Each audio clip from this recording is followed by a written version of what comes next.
buhaton pa diri sa verse 14 sa Matthew 18. Ato na ipadayod.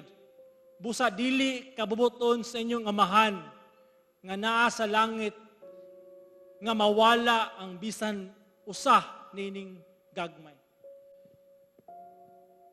Dili gayud kabuton sa Ginoo. Ang tanang kabahin siyang panon, wa gay mawala.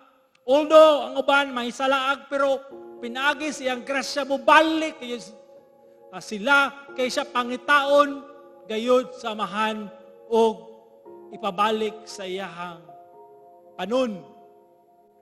Now, mga kaigsunan,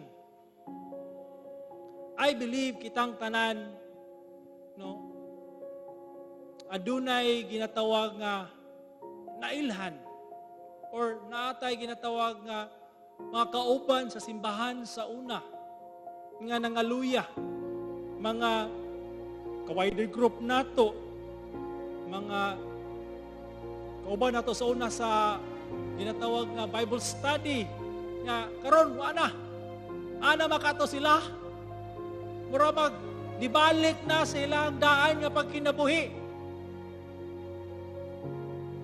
Igsoon, isip usa ka simbahan na kita'y ginatawag nga responsibilidad.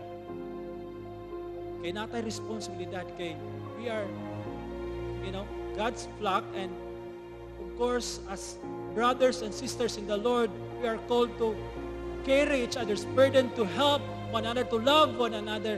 And one of the things that you can show your love towards your brother and sister is to show concern to them.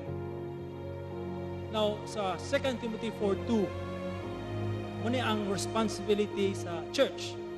Iwali ang pulong.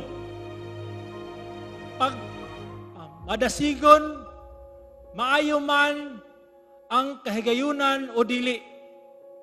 Himua ang pagpamadlong, ang pagpasidaan, o ang pagpandasig diha sa tanang pagkamainantusod o sa pagpanudlo. Mo kani siya ang gi-charge ni Paul kang Timothy. Nga iwali gayud ang pulong. Unsa ang tinuod, iwali ko mahimo pagbadlong, pasidaan, warning.